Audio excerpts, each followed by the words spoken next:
For 15 years along the border of France and Belgium, young girls were disappearing without a trace. The oldest victim was 21 years old, the youngest, 9. It never occurred to anyone to connect these disappearances with the kind gentleman Michel Fourniret, a lover of literature, owner of a luxurious chateau, a good chess player, a happy husband, and a caring father. The statement from his wife, Monique Olivier, at the police station caused a real shock. This is the story of the diabolical couple, Michel Fourniret and Monique Olivier. They seemed like the most ordinary married couple and didn't stand out among other people. But behind closed doors, Michel Fourniret and his wife Monique Olivier lived a deeply perverted double life. Help this channel grow. Like the video, try the new hype feature, leave a comment, and subscribe for more stories. This helps us a lot. Thank you. The pair was arrested in Belgium after a girl they had kidnapped made a daring escape and reported everything to the authorities. What initially seemed like a single horrific crime quickly grew into something much more sinister. Investigators uncovered a series of brutal crimes dating back to 1987. Their methods of luring, kidnapping, and ultimately destroying their victims were so perverted that the spouses became the most hated figures in the region. On June 26, 2003, Michel Fourniret was driving his white van when he spotted a young schoolgirl walking alone down the main street. 13-year-old Marie was heading home when a minibus stopped next to her. The unfamiliar man behind the wheel of the car said he had mixed up the streets and needed to find the way to City Hall. Polite and always ready to help, Marie told the driver how to get there. But then, Fourniret asked if she could get in the van and guide him to the place so he wouldn't get lost again. The man seemed kind, even harmless, and Marie, sensing no danger, agreed. As soon as she got in the car, everything changed. The friendly stranger turned into a villain in a second. His gaze became glassy, and his smile predatory, like a beast's. He coldly asked if the schoolgirl had any experience in intimate life, after which he declared that he was going to take her virginity. Horrified by what she heard, Marie asked the driver if he would let her go home. "Yes," the man whispered, and looked at the young passenger in such a way that she immediately understood.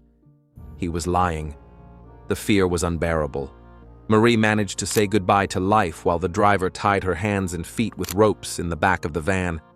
To hold back and not scream, the girl began to pray, and Fourniret returned to the wheel and slowly headed into the countryside. Fortunately, Marie didn't give in to panic. Maintaining exceptional presence of mind, she untied the ropes with her teeth. The schoolgirl managed to free herself, but she didn't hurry. Only when the van slowed down slightly near a stop sign did Marie seize the opportunity. She jumped out through the back door of the car and ran. Overcome with panic and gasping for breath, the girl ran down the road with her last strength when she saw another car, driven by a woman. The stranger stopped upon seeing the frightened teenager. After hearing Marie's story, the woman drove her to the nearest police station. Fourniret didn't immediately notice that the captive had disappeared. Hoping to catch up with the escaped victim, he turned the car around and drove in the opposite direction.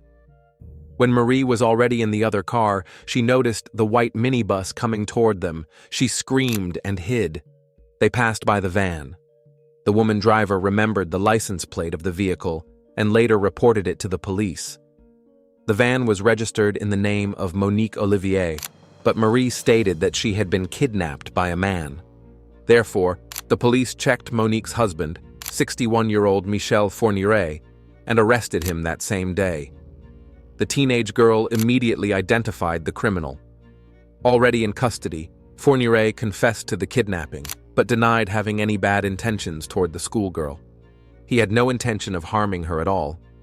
Nevertheless, investigators immediately suspected Michel of involvement in the disappearance of 2 other girls, Seline Seaison and Manana Thumpong. Both had been kidnapped in broad daylight. Later, their bodies were found in Belgium, not far from the place where 13-year-old Marie had escaped from captivity. This news shocked everyone. The crime was horrific, but even more frightening was the person behind it. Fourniret had no criminal record in Belgium. He was considered a quiet, modest man living in a remote village with his wife and son.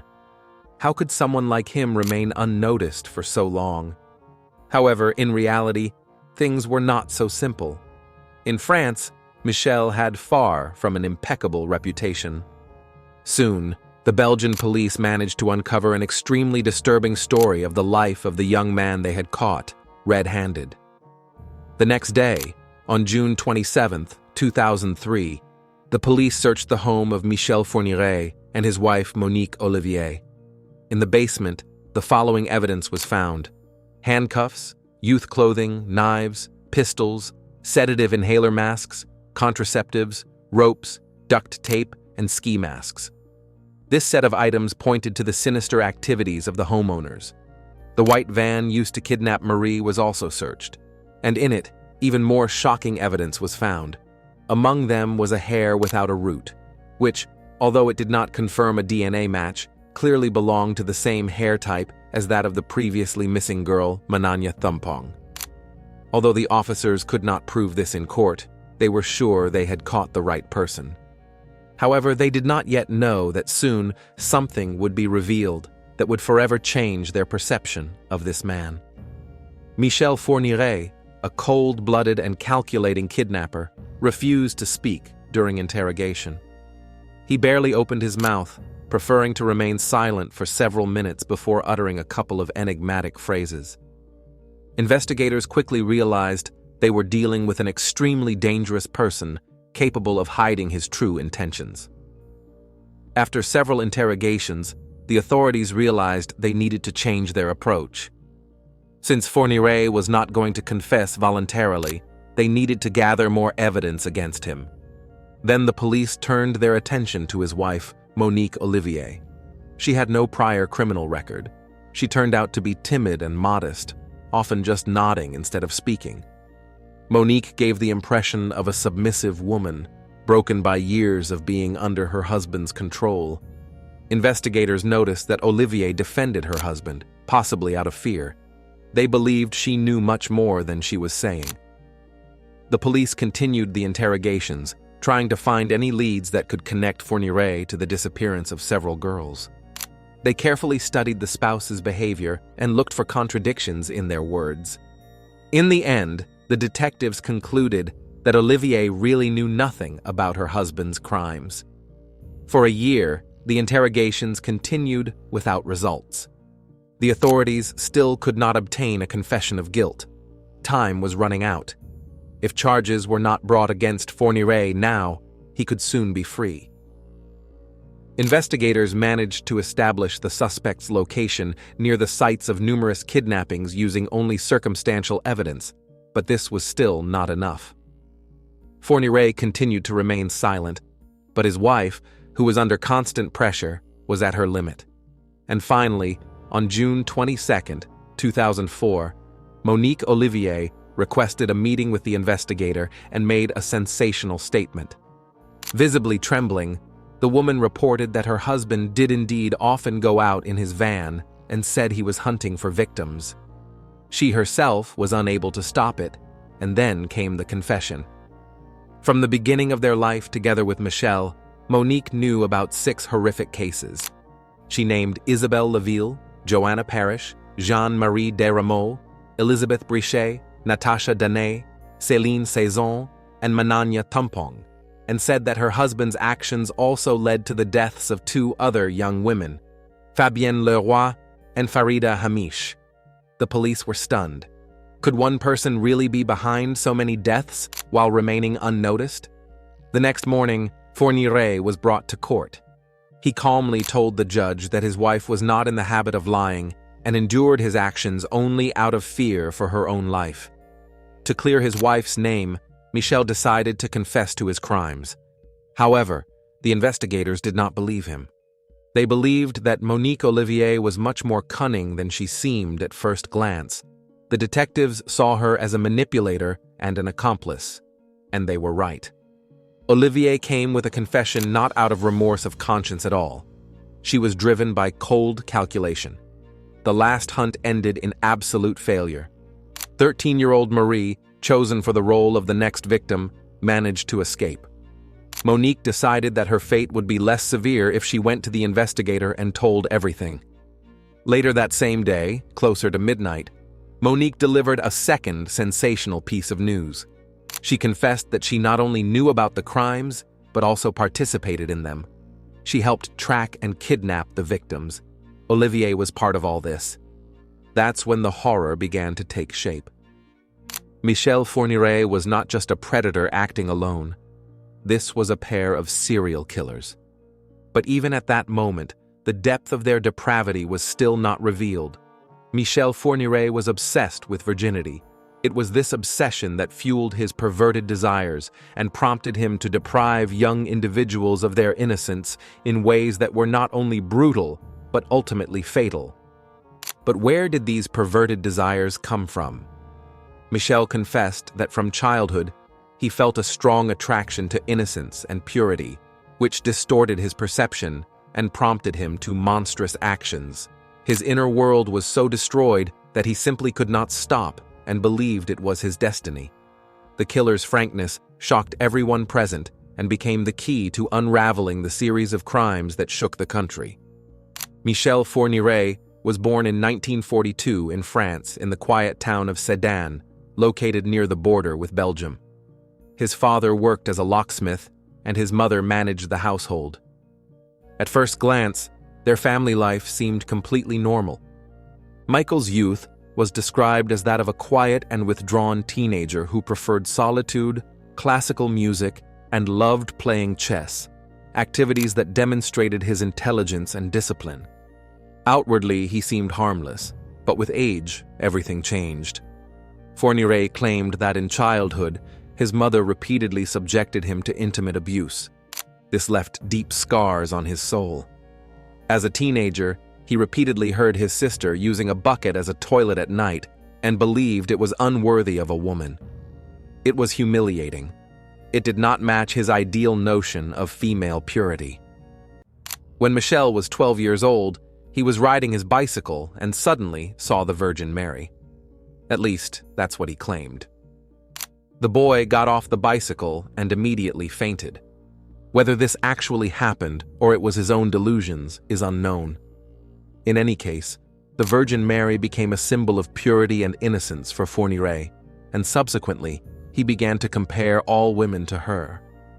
After school, Michel served in the army.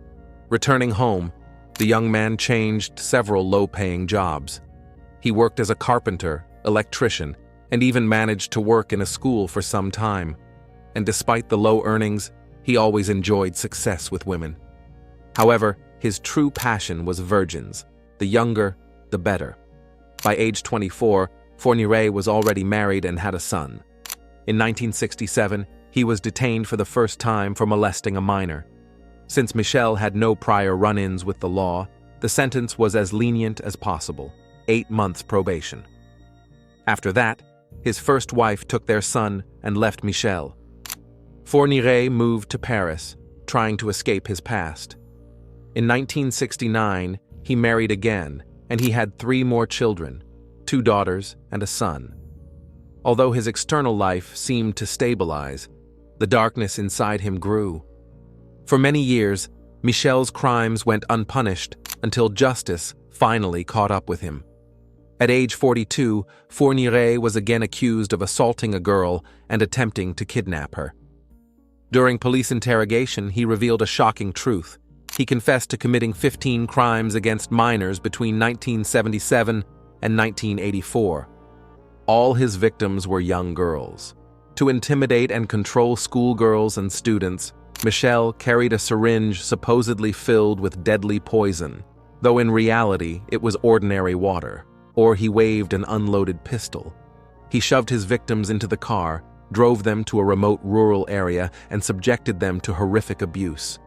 But these revelations were only the tip of the iceberg, beneath which lay a chilling reality. The predator had been hiding in plain sight for decades. The man not only committed these acts, he documented them in a journal, recording details of each assault, noting the location, method of coercion, and, if he knew, the girls' names. One of the most disturbing details that concerned Fourniret was the entries about whether the victim was a virgin or not. This became an obsessive idea for Michel, which could be traced on every page of his confessions. While in custody, Fourniret even drew a diagram of his crimes, classifying each assault by these perverted criteria. During interrogations, Michel ranted about female purity, about meeting the Virgin Mary, about feeling his own exceptionalism. There was no remorse, no humanity, no sympathy for his victims. The reason the criminal ended up behind bars was the assault on 14-year-old Dina Luanan. In 1982, in a suburb of Paris, the teenage girl was returning home after meeting a friend. She had no idea that a predator was watching her. Meanwhile, Michel parked his car on the roadside and waited. When Dina approached, he got out and used one of his favorite tactics, the syringe. Threatening to inject the schoolgirl with a poisonous substance, the man ordered her to get in the car. Already in the car interior, he tried to calm her down, saying he wouldn't harm her, that he had stolen the car only to hide from the police. Michel asked for help getting to the border and promised to let her go on the condition that she wouldn't scream or try to escape. The frightened Dina obeyed and sat in the passenger seat. As they drove, the conversation took an increasingly grim turn. Fourniret spoke about his first wife and how she disappointed him by turning out not to be a virgin. Bitterness was evident in his voice. Then he casually asked if Dina had lost her virginity. Sensing danger in the question, the schoolgirl lied that she already had intimate experience. She thought it would likely repel the man, but she was wrong. Pulling off the road into a wooded area, Fourniret got the teenager out and said he would send someone for her. But then he changed his mind and decided he would tie Dina up and make it look like he had molested her, but only to create the impression that she had resisted, and no one could accuse her of complicity. The frightened Dina trusted the stranger, so she allowed herself to be tied, but after that, he took advantage of her helplessness and attacked her. When Fourniret was pulling on his clothes, he suddenly burst into tears and, without saying another word, drove Dina home. The shocked and confused schoolgirl told her mother what had happened to her. Together, they went to the police and filed a report, but justice was only served in 1984, when Michel Fourniret was arrested. In prison awaiting trial, he tried to keep a low profile, knowing full well he would become a target for other inmates. But his cellmate Jean-Pierre, serving time for bank robbery, came to Michel's aid.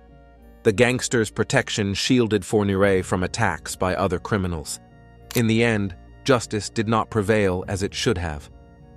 Dina, the young girl whom Michel had kidnapped and subjected to abuse, testified at the trial as the main witness. And the defendant's lawyers did everything to portray the schoolgirl in a bad light, since she had not offered physical resistance when Fourniret tied her up, and she was considered almost an accomplice to the assault. As a result, the defendant was sentenced to only 3 years in prison, 2 of which he had already served during pretrial detention. He had a few more months left behind bars. While Michel was serving his 3-year sentence, his second wife also filed for divorce. Safe in his cell, Fourniret placed an ad in the Catholic magazine Pilgrim, saying he was looking for pen pals to forget about loneliness. This single ad changed everything. It was thanks to this ad that Monique Olivier entered his life, a woman who became not only his third wife, but also his accomplice. Monique responded and wrote Michel a letter. Over the next 10 months, a romance developed between them. Their correspondence hid something more than simple affection, and it was a pact that later grew into a deadly alliance. At first glance, Monique Olivier seemed like a completely ordinary, kind, and responsive person. She had no criminal record and lived a calm, quiet life.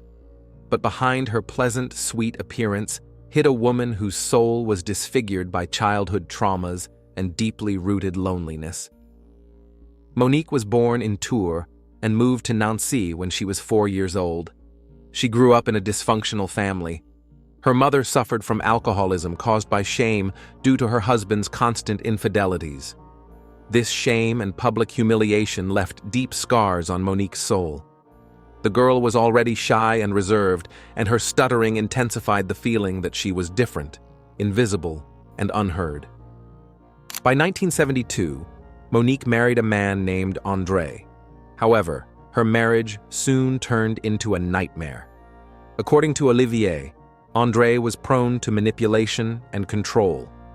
The relationship, which lasted 10 years and led to the birth of 2 sons, was filled with fear and silence.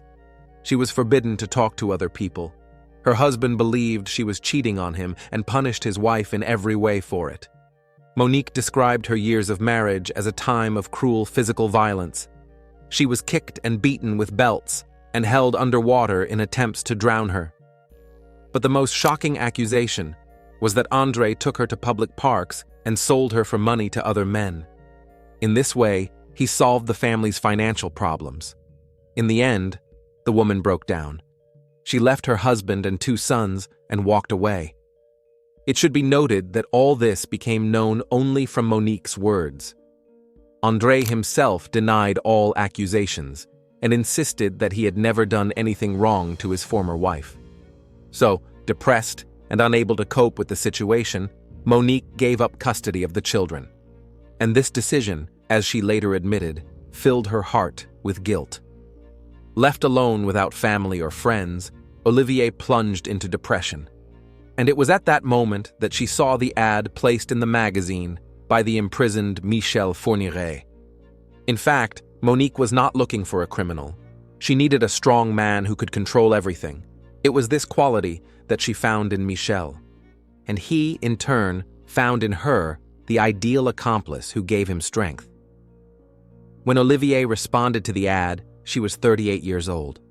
She was divorced, lonely, and worked as a caregiver in southern France.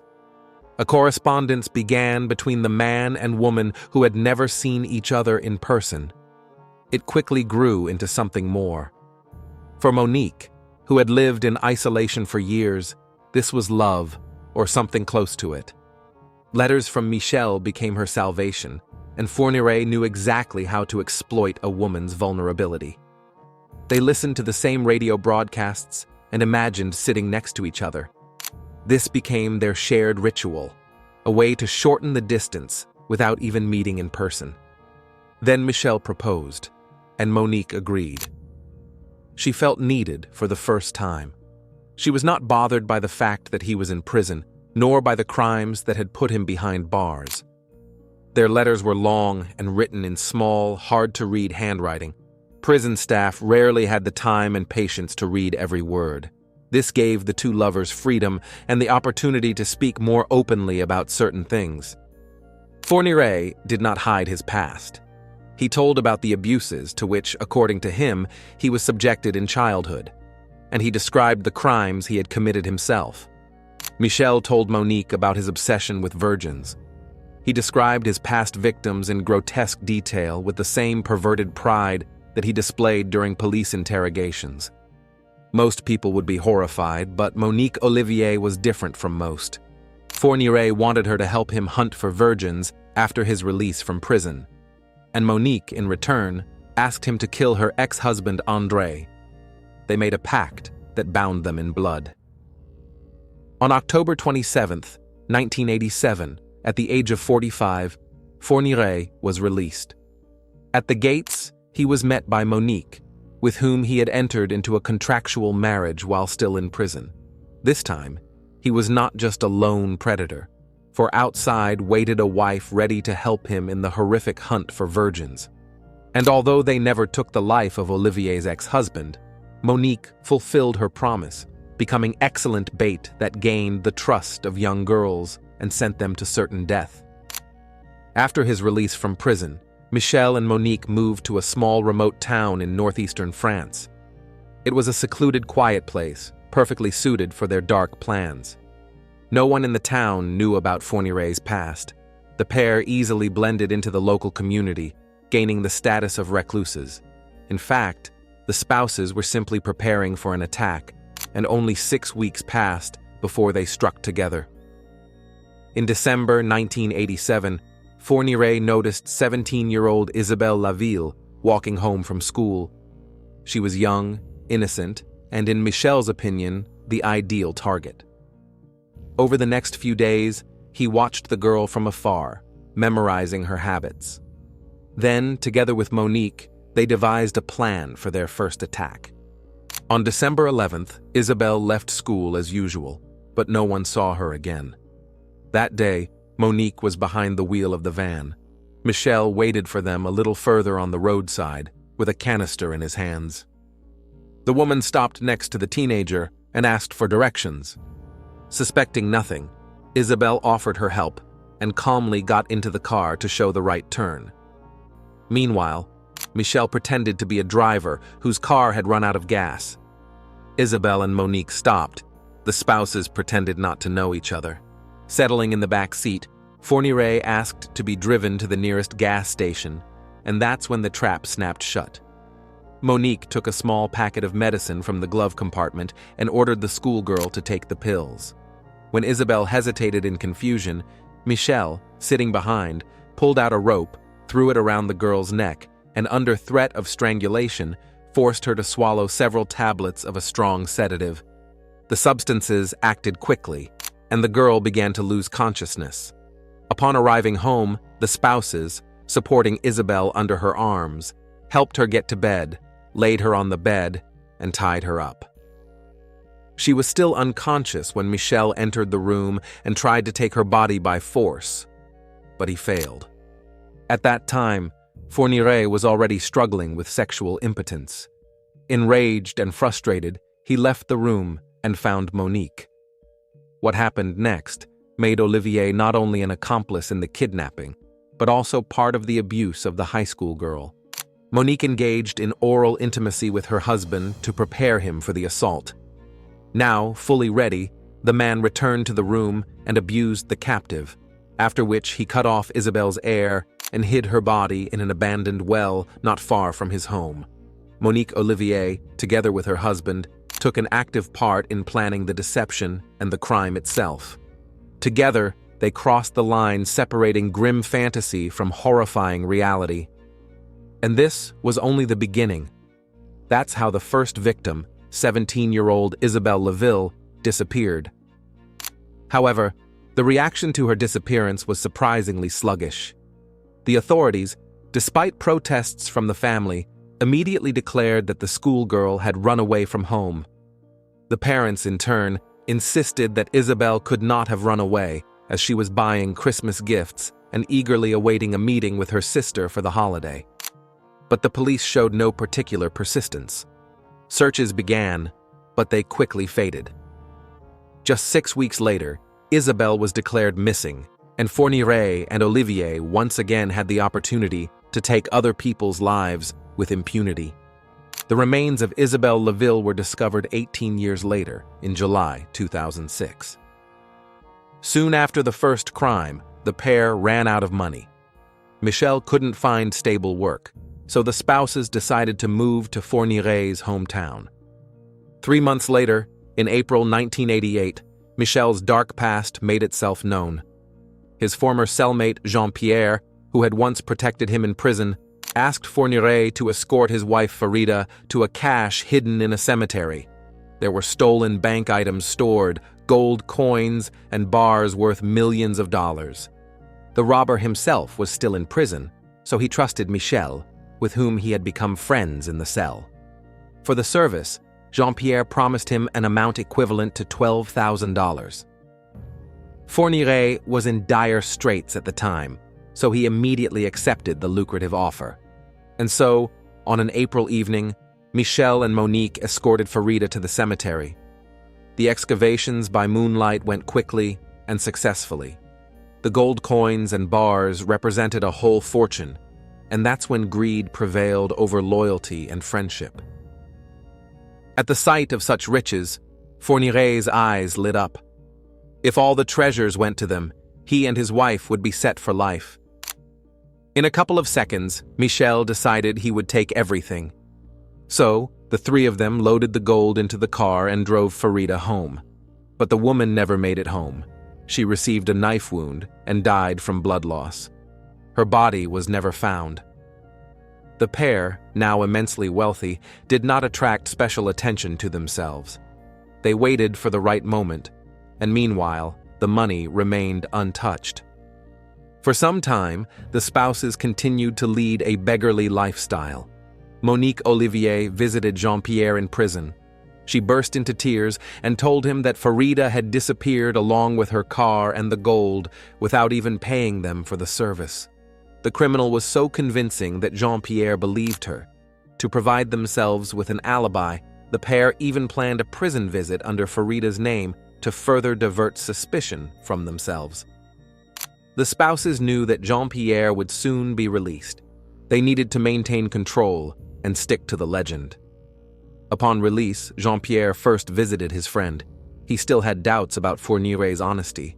But when he came to Michel's home and saw that they were living in poverty, he finally believed in the treachery and betrayal of his wife, Farida. Now Michel and Monique had access to the gold. It was enough to buy an ancient chateau and live the life of prosperous people unburdened by work. Now nothing prevented Fourniret from doing his favorite thing. The 13-hectare estate became their sanctuary and soon a burial place. The stolen fortune gave them the freedom they could only dream of. Over the next 18 years, Michel used this wealth to finance his horrific desires. During this time, Monique Olivier became pregnant, but instead of giving up committing crimes, they used her rounded belly to their advantage. Pregnancy became another means of deceiving trusting girls. On August 3, 1988, Fourniret and Olivier went to a supermarket where they accidentally noticed 20-year-old Fabienne Leroy. She was young, looked innocent, and was likely just the kind of person who would stop to help. Monique, pretending to be a distressed pregnant woman, beckoned the girl to her. Olivier told her that the baby was in danger and that she needed to get to the nearest hospital immediately. Fabienne agreed to show the way, but instead of the hospital, the pair drove the girl to a remote forest, where the real horror began. It seemed to Fourniret that kidnapping a person was not enough. He demanded that Fabienne beg him to possess her. As soon as she did, he committed the sexual act. For Michel, this was a way to get aroused, as he was still struggling with impotence. Sated with the young body, the man took a shotgun and shot the girl in the chest. No mercy, no hesitation. Thus, another young woman disappeared. Her body was found the next day, on August 4, 1988.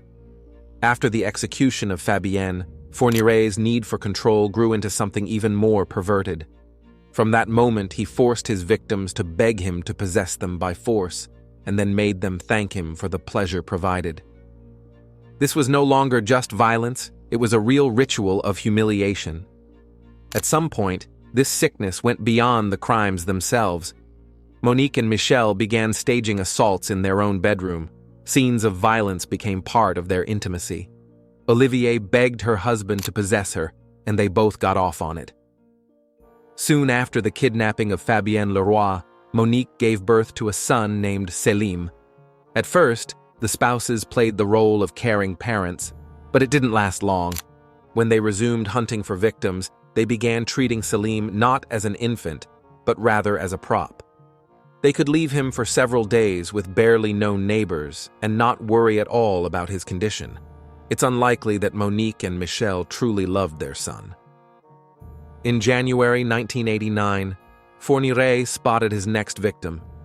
He met 22-year-old Jeanne-Marie Deramol on a train. She was a very religious, modest girl who lived in a monastery not far from the couple's estate. Having chosen his target, Michel pretended to be a deeply religious person. He spoke to Jeanne-Marie softly, respectfully, and they quickly got along.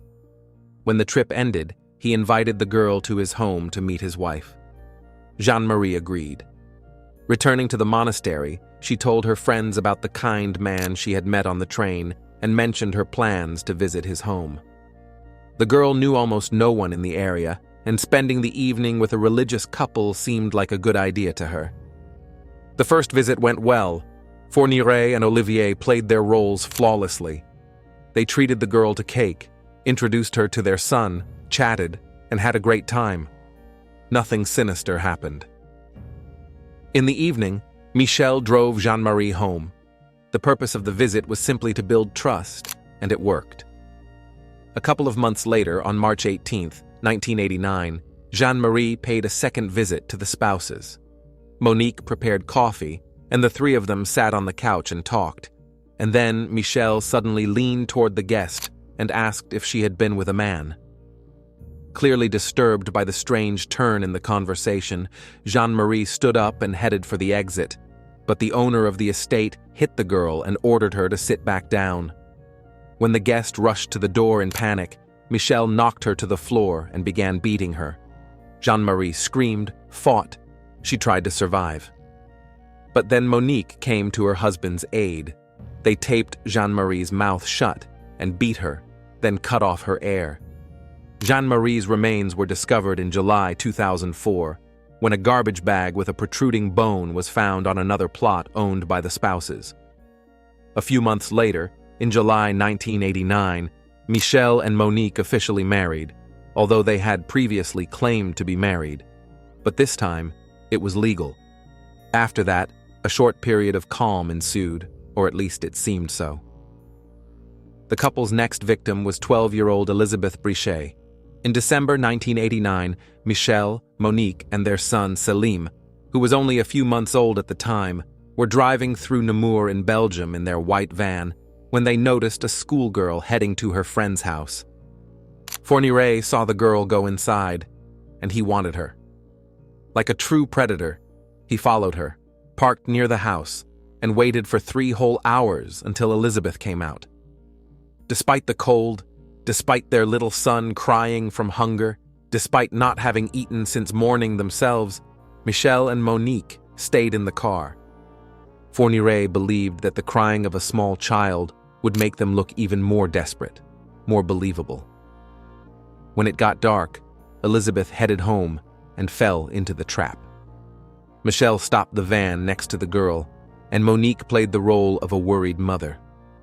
She said her son was sick, and they urgently needed help finding the nearest hospital. The spouses asked Elizabeth to show them the way. She was just a young schoolgirl, kind, open, and always ready to help in trouble. When Elizabeth got in the car, the pair drove her to their home, tied her to a bed in one of the rooms, and undressed her. Fourniret tried to assault her, but saw that the victim had started bleeding. The man asked his wife to wash Elizabeth, which she did without hesitation or compassion, and then followed a night of horror. The man repeatedly forced his caresses on the victim. When it was over, Elizabeth burst into tears and began calling for her mom.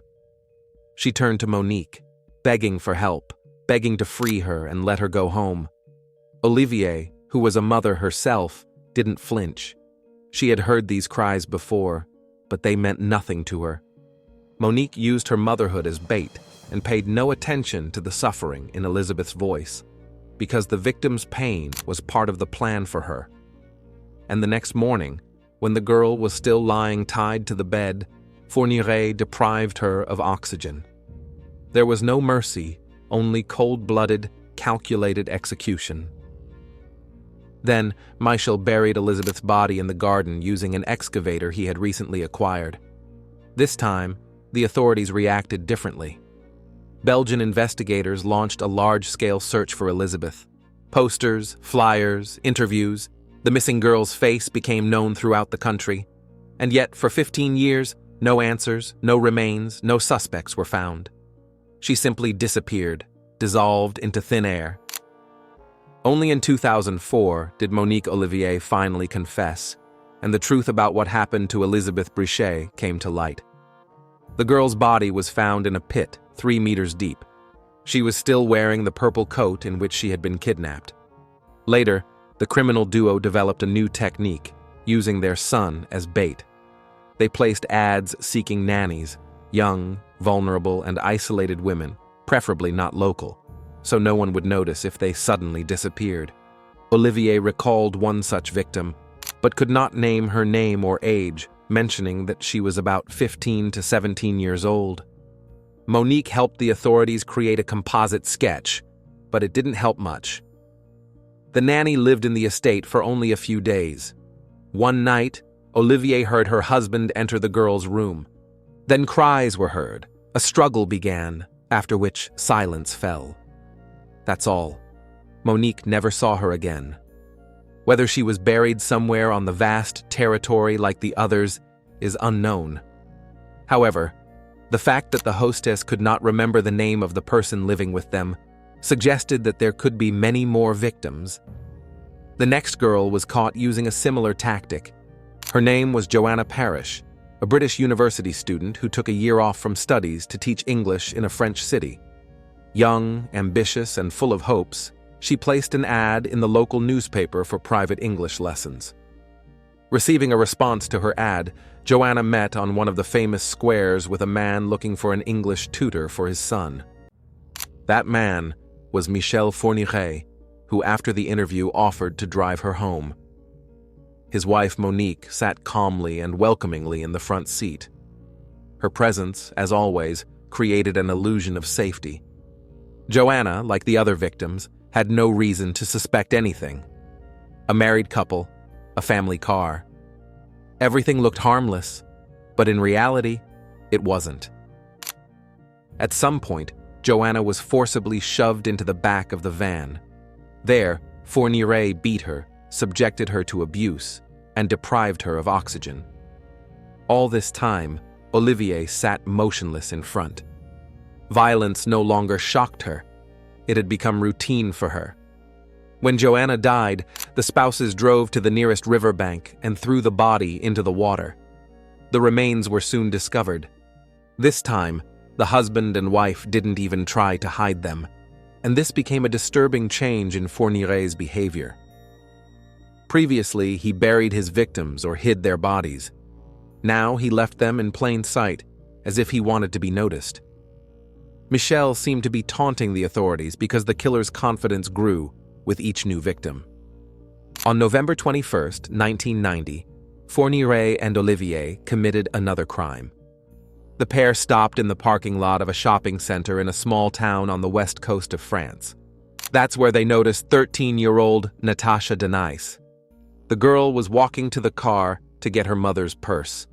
The spouses lured the schoolgirl into their van and asked her to give directions, then drove Natasha to a remote coastal area, where Michel stabbed her twice in the chest with a screwdriver, after which he deprived her of oxygen and left the body on the beach. Before leaving, the man abused the lifeless body, adding another crime to their already unimaginable list. The consequences took another tragic turn when a neighbor, Jean Jaret, became a suspect in Natasha's kidnapping, an indirect victim of Fourniret. His car matched the description of the one used in the crime. Unjustly accused and crushed by suspicions, Jean took his own life in a prison cell before the truth came out. Around the same time, law enforcement became interested in the origin of Michel Fourniret's extraordinary wealth. He worked as a forester and had been convicted of several minor crimes. From what income could he afford an estate worth over $1 million? Suspicions grew. Investigators checked financial documents and found large, unexplained deposits. On paper, there was nothing illegal, but it still looked suspicious. Something didn't add up. When Fourniret's former cellmate, Jean-Pierre, was questioned in connection with another theft case, he was asked if he knew how his old friend Michel had gotten rich.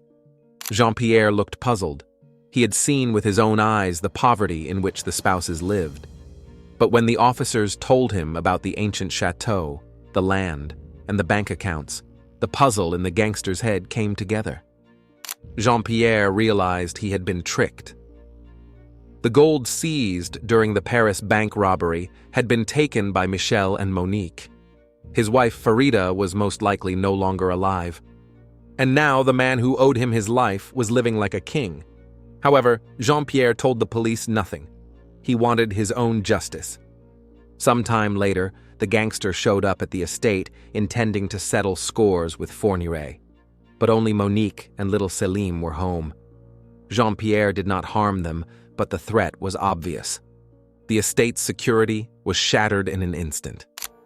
Soon after Jean-Pierre's visit in 1991, the family moved to Sarcustin in Belgium, to a remote wooded area near France. In a remote village with a population of about 150 people, it was easy to get lost. The spouses lived quietly and secluded. They claimed that for 9 years they had not taken anyone's life, but it was hard to believe. Most likely, they simply changed tactics and learned to hide evidence better. Be that as it may, no bodies were found, and no one came to Fourniret with questions until May 16, 2000. That's when another crime occurred. 18-year-old Seline Seaison disappeared on her way home from school in a city in northeastern France, not far from the border with Belgium. She had just taken an exam and was happily heading home alone when Michel Fourniret pulled up to her. By that time, he often drove from his home in Belgium to France to find a suitable victim. That evening, that's exactly what he was doing, stalking girls he could kidnap. Luring Seline into his van, Michel transported her across the border to Belgium, abused her, and then deprived her of oxygen. In a remote corner of the forest, the man dug a shallow grave, threw the body into it, and covered it with earth. For 2 months, Seline Saison's disappearance remained a mystery. Her remains were discovered on July 22, 2000. The next crime occurred nearby and caused a storm of outrage in the media. People were worried that a serial criminal was roaming the city's streets. On May 5, 2001, 11-year-old Manana Thumpong went missing. Fourniret had met the girl a few weeks earlier when he offered to drive her home. This seemingly harmless gesture was part of a carefully thought-out plan. Having gained trust in advance, Michel prepared the ground for kidnapping the schoolgirl. On the day of the disappearance, Manana was visiting the local library. On the street, she ran into the already familiar Fourniret, who invited her to his home to play with his little son. It was an innocent offer from a person she already trusted. The girl agreed and climbed into the van, but she never made it to the visit. Manana was killed using the same scheme: luring, abuse, and death. When Manana didn't return home that evening, her mother realized something bad had happened. The woman walked the streets with her daughter's photo and asked if anyone had seen her. In March 2002, a tourist found a skull and discarded clothing in a forest in Belgium. These were the remains of Manana Thumpong. By the time the authorities discovered the burial site, the body had been almost completely eaten by wild animals. Only partial remains were left. The girl was identified by her clothing and school bag. Subsequently, Fourniret confessed to taking the teenager's life, but categorically denied committing violence against her. The bloody couple's last crime occurred in 2003. Michel tricked 13-year-old Marie into his van. The girl didn't panic, managed to untie the ropes, and jump out of the car. It was only thanks to the courage of the potential victim that the criminals were caught. On June 22, 2004, Monique Olivier confessed that she knew about at least 8 crimes committed by her husband.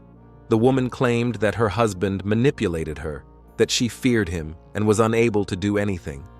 However, her stories were inconsistent, and her tears carefully calculated. Monique knew and saw how young girls died, but did not help. She carefully guarded her husband's horrific secrets. When the trial began on March 27, 2008, Olivier entered the courtroom in a completely different image. She changed her hairstyle, put on modest, inconspicuous clothing, as if wanting to blend into the gray background.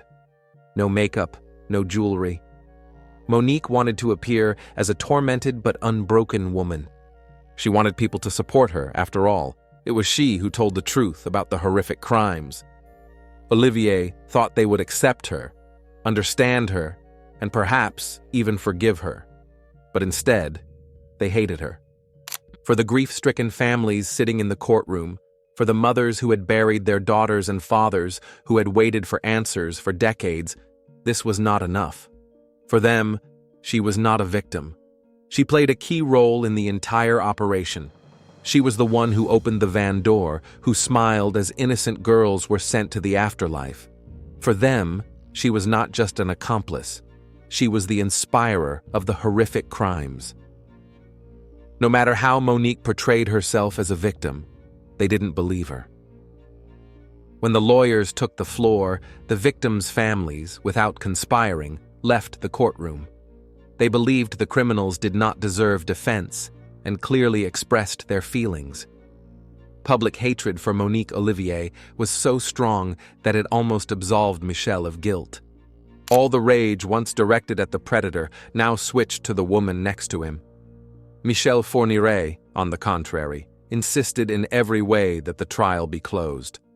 No photos, no press, no attention. Even at the trial, he tried to maintain control and refused to speak because of the presence of reporters and cameras.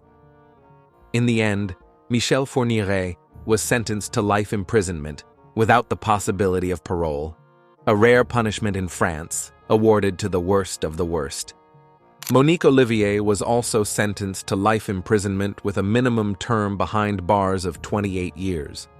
Only after that would she have the opportunity to apply for parole. However, this was not the end of the story.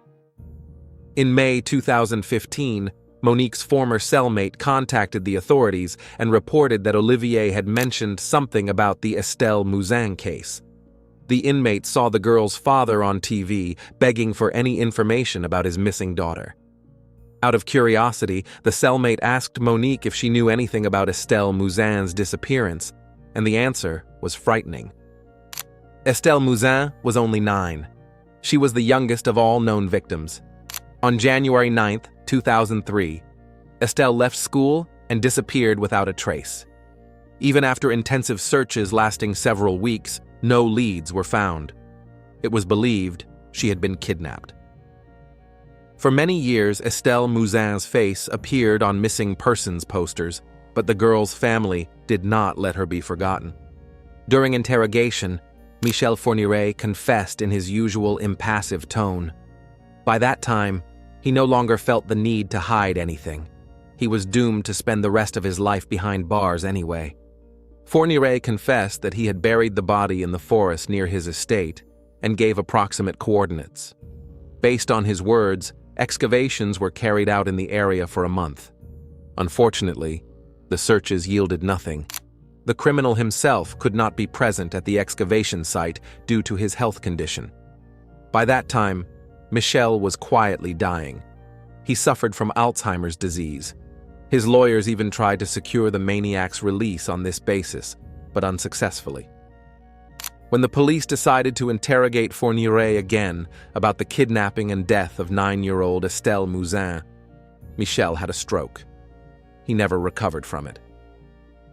In May 2021, in a prison hospital at the age of 79, Fourniret died from heart problems. There were no last words, no apologies, no remorse. Michel Fourniret was the father of 5 children, a son named Jean-Christophe from his first marriage, 2 daughters and a son from his second, and a son Selim from his third marriage.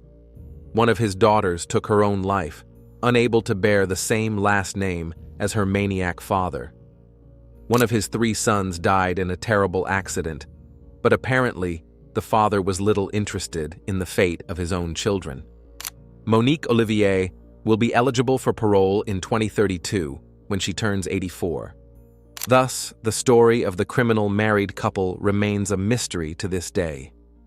At present, it is still not fully known how many crimes they actually committed. If you have finished watching, you are a real fan of true crime. Subscribe to the channel, turn on the bell notifications, and put the like. See you in the next video.